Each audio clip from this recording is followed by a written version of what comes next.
आता महत्त्वाची बातमी पुण्यातून लोहगडावरील केतन अग्रवाल हत्या प्रकरणामध्ये आता तपासासाठी पुणे ग्रामीण पोलिसांचं एक पथक राजस्थानात दाखल झालंय। सिया चेतनच्या राजस्थान ट्रिप दरम्यानचे धागे दोरे गोळा करण्याचं काम हे सुरू करण्यात आलंय।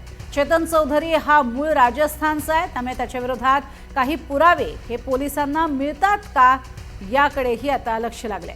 सिया आणि चेतन राजस्थानमधील जोधपूर, उदयपूर अशा शहरांमध्ये फिरलेले होते आणि त्यामुळेच या भागात हे पथक जाणार आहे आणि तिथून काही धागेदोरे मिळतात का ते पाहणार आहे।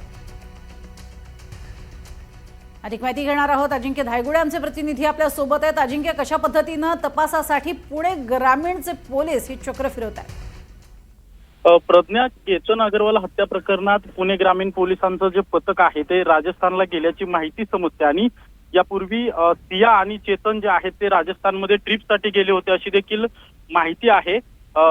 चेतन चौधरी जो आहे तो मूळचा राजस्थानचा असल्यामुळे त्या ठिकाणी या प्रकरणातील काही धागेदोरे, काही पुरावे मिळतायत का या अनुषंगाने सध्या पुणे ग्रामीण पोलिसांचा तपास सुरू आहे। सिया आणि चेतन राजस्थानमधील जोधपूर, उदयपूर अशा शहरांमध्ये देखील फिरले होते। या ठिकाणी देखील हे पुणे ग्रामीण पोलिसांचं पथक जे आहे ते तपासासाठी जाणार असल्याची सध्या माहिती समजते आणि या चेतन अग्रवाल हत्या प्रकरणात काही धागेदोरे राजस्थानमध्ये मिळतायत का अशी देखील पोलिसांकडून शक्यता वर्तवली जाते आणि तसा सध्या तपास सुरू आहे। खरं तर सिया गोयल आणि चेतन चौधरी हे सध्या कारागृहात असले तरी या प्रकरणात त्यांच्याकडून जी माहिती मिळाली आहे त्या माहितीच्या अनुषंगाने हा सगळा तपास सुरू असल्याचं पुणे ग्रामीण पोलिसांकडून सांगितलं जाते आणि पुणे ग्रामीण पोलिसांना जी माहिती मिळते ती माहिती पडताळून पाहतायत। यात आणखी काही गंभीर स्वरूपाचे पुरावे मिळतायत का अशा प्रकारे सध्या तपास सुरू असल्याचं पुणे ग्रामीण पोलिसांकडून सांगितलं जातं आणि राजस्थानमध्ये हे सध्या पुणे ग्रामीण पोलिसांचं पथक जे आहे ते पूर्णपणे सखोल चौकशी आणि तपास करत आहे।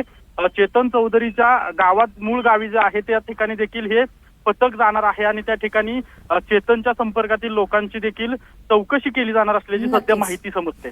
प्रज्ञा, धन्यवाद अजिंक्य या संपूर्ण माहितीसाठी।